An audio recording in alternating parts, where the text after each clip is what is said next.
Welcome to the Insights solo episodes of the Culture and Leadership Connections podcast. My name is Marie Gervais. If you're passionate about gleaning leadership gems from others and delight at the capacity of the human spirit to survive and thrive, this is the show for you. After interviewing 100 plus guests from diverse cultures and professions, I have learned a thing or two about what makes successful people tick and effective managers lead. In each episode, I elaborate on one or several of the themes sparked by Culture and Leadership Connections guests and reflect on how these motifs can help us all be better humans. Join me as we contribute to the leadership discourse by elevating thought around the cultures and leadership themes that influence management and work. And now for today's episode.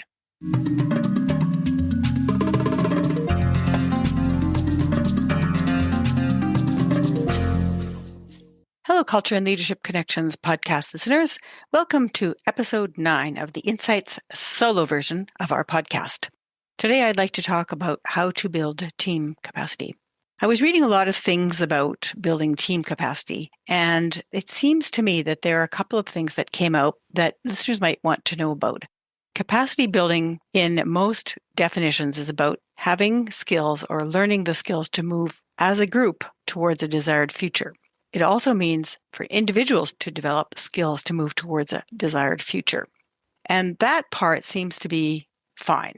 There are different types of capacities that people would build if they're going to be engineers or concert pianists or they're going to be basketball stars. They would learn different sorts of skills, and those skills would lead them to a cluster. And those clusters of skills are capacities that allow them to do very well in any future basketball games or concert pianist performances or engineering skills that they are required to use depending on what their jobs are. So that's the general idea behind capacity building. However, capacity building is often compartmentalized into different specifics, like in business. If you're a successful business owner, you will have operational capacity building, you'll have management capacity building, you'll have financial management capacity, and you'll also have personal capacities that allow you to move your business forward towards the future and build and grow the business. So that's all fine, but it seems that there are missing a few really important things that have to do with capacity according to the way I understand it. And one United Nations writer summed it up in her article where she said, should we drop capacity building? And what she wrote, I think, really struck a chord for me. And it is that people often have an assumption that capacity building must take place with a facilitator and that person is the person who already has the capacity and helps the others to build it. Or that capacity building comes from a leader or a government body. And that capacity building then stems from the assumption that the leader always knows best. Just think about that for a minute. Does the leader always know best? I would say sometimes the leader knows best, sometimes the leader doesn't know best, but the only way to check that out is to work within a group and openly work towards something in a collective manner. So, assuming that the leader may not always know best, how do you build capacity? Well, you build capacity when you start to think about the original definition. How do you move towards a desired future goal, and what skills do you need to get there? And when you put those skills together, what complex set has developed a capacity? I'm going to say a little bit about managerial capacity building for a team. When people want to build capacity in a team, they often have two mistaken approaches. One mistake is that as the manager, they must have all the answers and show themselves up as looking great so that the other people can copy them. This is a false dichotomy because you can never always have all the answers. And if you put yourself up as the person who must have all the answers, you will fail. And then you have to hold up a false veneer of who you really are, which is a scared person quaking in their boots because they don't have all the answers. Nobody can have all the answers. So as soon as you embrace that, it moves you towards your own capacity building to be able to think, well, if I don't have all the answers and I can't have all the answers, then how do we build them? Well, we build them as a group. We build them together, looking towards whatever it is that we want to accomplish. If you don't have a vision of what you want to accomplish, then you have nothing to look forward to. And that's the other part. We are not creating capacity or building capacity or allowing capacity to emerge unless we have that vision. And the vision needs to be placed on the shoulders of every person and be the result of some ongoing universal principles that will always apply. So I'm very partial to the model that I created. Speaking of people thinking they know everything, I don't think I know everything, but I think this model is quite useful to think about capacity on a team. It's the SWELL model: safety, well-being, encouragement, and leadership. So the idea is that if you see evidence of these 4 things in the team, you are building capacity. And if you have a vision of where you're going and everybody has worked towards building that vision, they feel safe to do it and to contribute and to speak what they need and to say what they can contribute, to be free to be creative. And then they have a voice that's listened to. That would be the well-being part. And they feel encouraged and they encourage each other and they're learning together. Well, you're going to have a climate for the building of capacity. And it will be characterized by communication dynamics that are encouraging, supportive, honest, and kind. If communication on the team or the communication from the leader down or up from the team to the leader or within each other or between departments, any way communication moves, if a shared understanding that's developed is not encouraging, not kind, not honest, if it's none of those things, then you're not going to build anything. You'll still build something. It's just not something that will feel very good or that will help people to show their true potential and to move forward towards skills. So when you have a swell environment, safety, well-being, encouragement, and learning, the first thing you'll notice is that the communication dynamics encourage and support all around, not just unidirectionally, but within the group. And until you have that, you have no climate to build capacity. The other thing that you're going to notice is that people will be willing to listen, to ask questions, to check their understanding, and to contribute without judging until together the group has come up collectively with something that everyone starts to build unity of thought around. Unity of thought comes through the free and kind expression of people striving to work towards some kind of solution or to build something new that they haven't built before. And if they're all thinking that they want to move towards that direction and they're contributing to it best they can, and they're being aware of the fact that they need to listen to each other to be able to do that, then things are going to move forward very nicely. Human beings who are not focusing on these things may default to being critical, to criticizing, to being discouraging, to point out mistakes, to start meetings by saying this is a failure and this has to be corrected and I don't want to see this again. When you do that, you diminish capacity building. And it's soul diminishing too, because people feel so demoralized by it that they can't move forward. And when you do the opposite, when you're encouraging, when you listen, and when you try as a group to find a solution to something, then you're soul enhancing. You're helping everybody's souls to ring, to feel heard, and to be able to ring and to resonate with each other. So those things are what you're going to notice. And without them, you cannot have a climate of capacity building. And there are a couple of other things that emerge out of that. And one is the willingness to address challenges and to support others in addressing them. If you aren't willing to address a challenge, or you refuse to name it, or if the team refuses to name it, and they can't talk about it, there's an elephant in the middle of the room and no one can talk about that challenge. And there's no way to talk about it without people's feelings getting hurt. That means that you haven't built the first part, which is encouragement and support and kindness and honesty all at the same time. And so the willingness to address challenges arises out of a climate of encouragement that's characterized by this healthy communication. And that comes from also people being willing to support each other in a challenge. So to say, I realize this is tough for you, and how can we figure this out together? Or to say, this is hard for our organization. It's going to be hard for all of us. How can we make this the least painful possible, given that it's challenging for all of us? How can we ease that pain? So that is necessary. And the final characteristic that I think is absolutely necessary to develop individual or collective capacity is the desire to serve. Service brings out the best in human beings. And when people long to serve and they think, what can I do to contribute to make this better? How can I make this situation come to its full potential like a flower unfolding? Because I'm contributing to the climate of motivation so that people can feel inspired. How can I do that? And service is like that. If people serve just because they want to be helpful, because they want to be known as a helpful person, that can be harmful, because service that is not listening to other people and making sure that they can contribute to explain how they see the situation, the problem, or the goal to be reached is not useful, because it's dismissing the other person at their core. So we want to be willing to serve, but that doesn't mean forcing helpfulness and forcing service on people when they don't want it, aren't ready for it, or don't like your particular version of how you want to see things being done. So let me give you a few examples so you can see where this is going. I'm working within a project of people who have a study circle together. And in that study circle, there was a business owner who recently moved into a new store, had a lot of extra responsibilities, including more staff and staff training and having staff not show up and lots of frustrations like that. And couldn't be a part of the group. And yet this being part of the group was just so important for her. And additionally, her husband worked night shift. And so she didn't have her husband in the evenings with her two children. She was away with work the rest of the time, or her husband was, and she didn't want to make it feel like this time that she had with the group where she was feeling supported in the study circle. She didn't want her children to feel like they were being abandoned or left behind. So basically, we just listened to each other and talked to each other. And I said, what would be your favorite outcome of this? What would be your best desired outcome? What obstacles are stopping you from feeling more secure during this difficult transition period while you're moving into a new store and everything's expanding? What would work for you?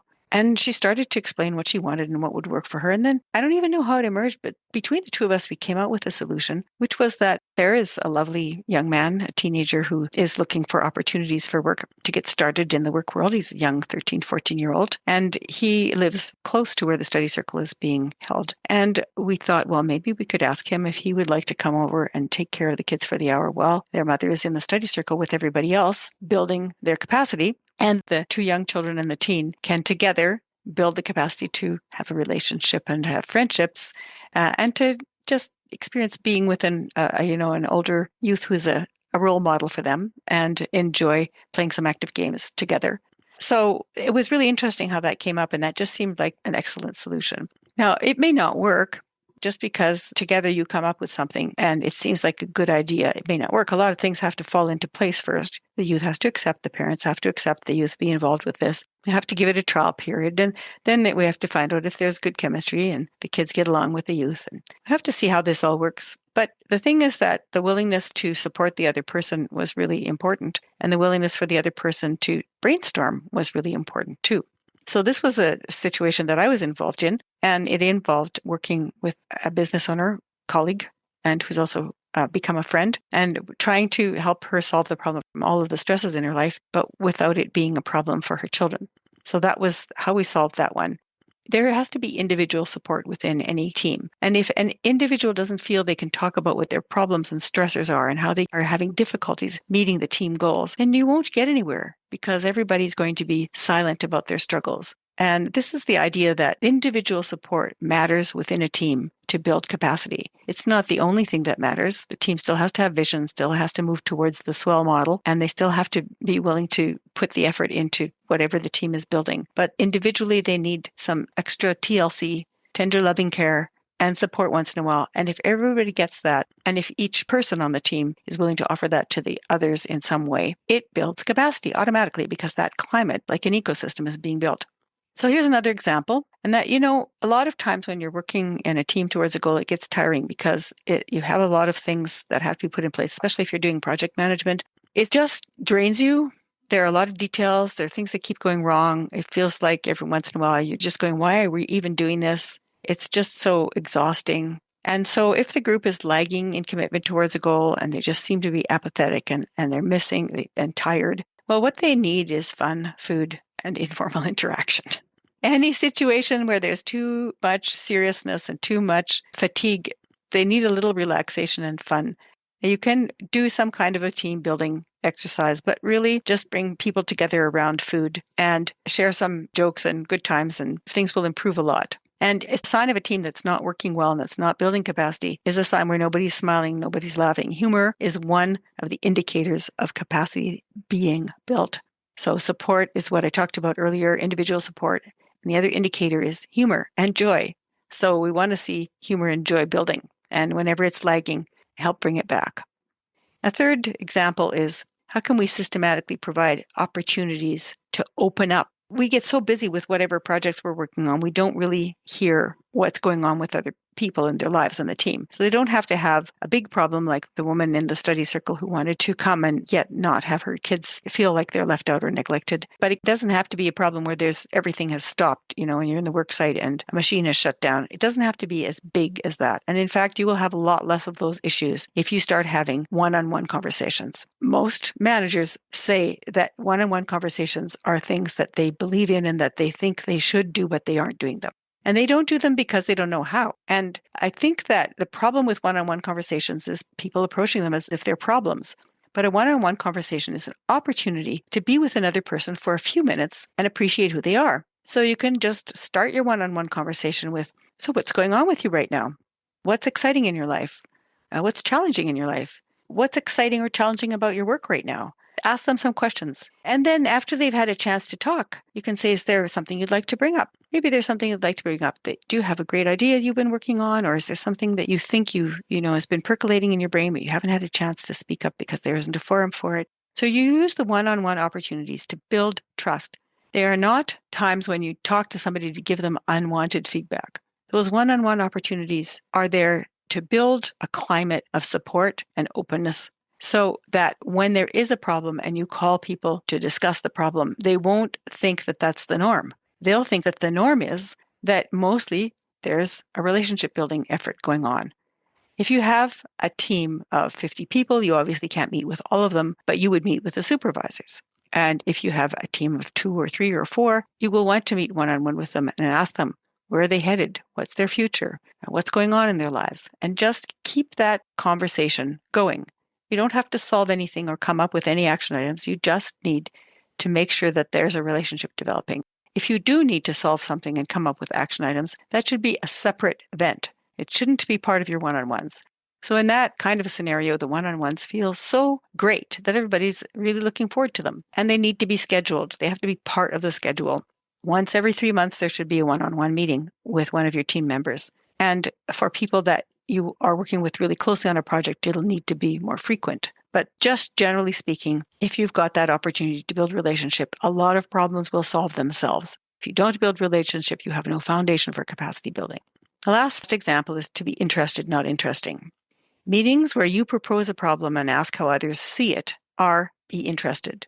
Meetings where you say, do it this way, solve this problem, or don't let me ever see that again. You may need to have those once in a while, but if that's typically your meetings, you are not interested in the other people. You're trying to look interesting and authoritative. It doesn't go over well. The most important thing is to build the capacity of the group, resource the team to be able to do their jobs, resource the team to be able to move towards a desired future goal. And when that happens, you become so absorbed in your interest of it that you automatically rise up in the eyes of your team as a person of capacity and credibility and respect.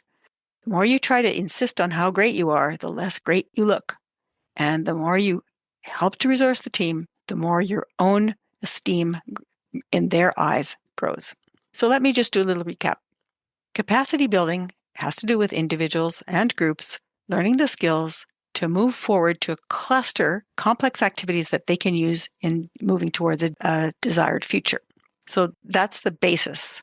But we have to be careful we don't fall into this trap of thinking that the leader knows best and the leader knows everything, or that you have to build capacity through a facilitator only. Sure, you can build capacity with a facilitator, but that is not the only way. And capacity isn't really sustained unless it comes from the group, and the group pitches in to create this desired future. The other thing that I said was I talked about the SWELL model, safety, well-being, encouragement, and learning, and how important that is as a benchmark checker to make sure that the climate is going to allow capacity to emerge. And the climate will allow motivation to emerge. And the climate that allows motivation to emerge is characterized by communication dynamics of encouragement and support, openness and honesty, kindness in expression, willingness to listen and check for understanding, willingness to address challenges and support others in the middle of that challenge, and desire to serve in a way that is going to make things better rather than in a way that's going to impose your own will on a group. The examples that I gave, helping each other out by bringing some individual support to somebody within the team, bringing joy, and systematically providing opportunities to open up with one-on-ones that are not problem-solving sessions, they're just how is it going sessions, and be interested, not interesting.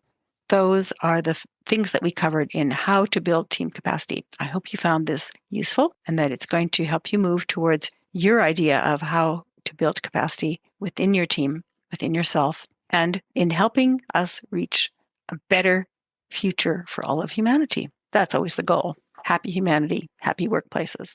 So thank you very much for listening. If you found this useful, please share it with somebody who you think could benefit from it. Go to our page on shiftworkplace.com/podcast. Look for the red box that says, "We would love to hear from you." Click on it, write something good in there, and say what you liked, or give an idea, or ask a question. And you can also contribute to the podcast if you wish. That's an option in the red box as well. Thank you so much for listening, and may culture and leadership connections continue to guide and inspire your day.